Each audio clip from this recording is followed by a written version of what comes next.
DA মামলায় বিরাট সুখবর। 26শে August supreme কোর্টে ফিরছেন পূর্বের বিচারপতি। তাহলে কি এবার মিলবে বকেয়া? নমস্কার বন্ধুরা, একাডেমি ইউটিউব চ্যানেলে সকলকে স্বাগত জানাই। আজকে আমরা একটা গুরুত্বপূর্ণ বিষয় নিয়ে আলোচনা করব। রাজ্য সরকারি কর্মীদের জন্য একটি অত্যন্ত গুরুত্বপূর্ণ খবর। মহার্ঘ ভাতা ডিএ মামলার শুনানি হতে চলেছে আগামী 26শে আগস্ট 2025। সুপ্রিম কোর্টের এই শুনানিকে ঘিরে কর্মচারী মহলে তৈরি হয়েছে নতুন আশা ও উত্তেজনা। কারণ এই শুনানিতে এমন কিছু পরিবর্তন এসেছে যা মামলার ভবিষ্যৎ গতিপথ পরিবর্তন করতে পারে। তো কি এই গুরুত্বপূর্ণ পরিবর্তন এবং শুনানির গুরুত্ব কি সেগুলো আমরা এই ভিডিওতে বিস্তারিতভাবে আলোচনা করব। তার আগে বলে রাখি, চ্যানেলে যদি নতুন হয়ে থাকেন অবশ্যই চ্যানেলটি সাবস্ক্রাইব করুন এবং পাশে থাকা বেল আইকনটি প্রেস করুন যাতে সবার আগে ভিডিও নোটিফিকেশন আপনি পেয়ে যান। 26শে আগস্টের শুনানির গুরুত্ব। আসন্ন এই শুনানিটি সুপ্রিম কোর্টের দৈনন্দিন কার্যতালিকার 4 নম্বর আইটেম হিসাবে তালিকাভুক্ত হয়েছে। এটি একটি তাৎপর্যপূর্ণ বিষয়, কারণ সাধারণত তালিকার প্রথম দিকে থাকা মামলাগুলি বিস্তারিতভাবে শোনার জন্য পর্যাপ্ত সময় পায়।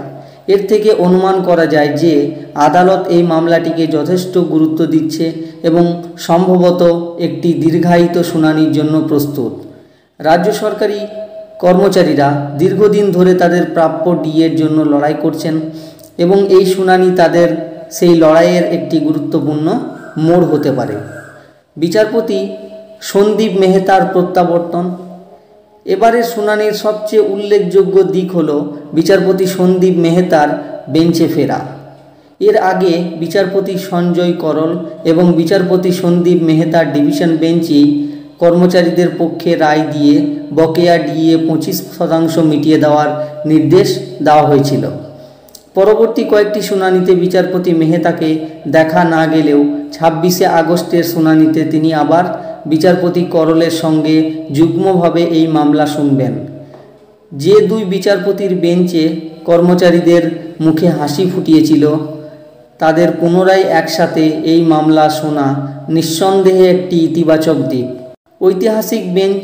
বিচারপতি করল ও মেহতার এই বেঞ্চটি 16ই মে 2025-এ 25% ডিএ প্রদানের ঐতিহাসিক নির্দেশ দিয়েছিল। ধারাবাহিকতা। এই বেঞ্চের মামলার ধারাবাহিক শুনানিতে রায়ের সামঞ্জস্য বজায় থাকার সম্ভাবনা বাড়ে, যা কর্মচারীদের জন্য আশাব্যঞ্জক। আস্থার প্রতীক। এই বেঞ্চের প্রতি কর্মচারীদের আস্থা থাকায় তাদের মনোবল আরও বৃদ্ধি পেয়েছে।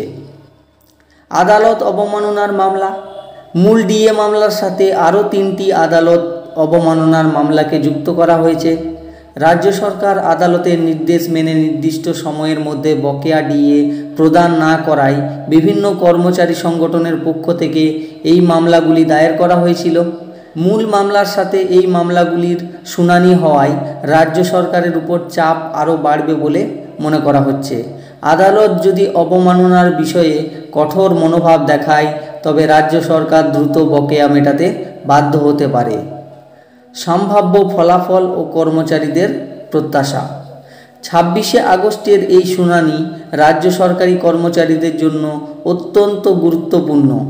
বিচারপতি সন্দীপ মেহতার প্রত্যাবর্তন এবং আদালত অবমাননার মামলাগুলির সংযুক্তি এই মামলার গুরুত্বকে বহুগুণ বাড়িয়ে দিয়েছে। কর্মচারীরা আশা করছেন যে সুপ্রিম কোর্ট তাদের দীর্ঘদিনের এই ন্যায্য দাবিকে মান্যতা দেবে এবং রাজ্য সরকারকে একটি নির্দিষ্ট সময়সীমার মধ্যে সম্পূর্ণ বকেয়া অর্থাৎ মহার্ঘ ভাতা মিটিয়ে দেওয়ার জন্য সুস্পষ্ট নির্দেশ দেবে।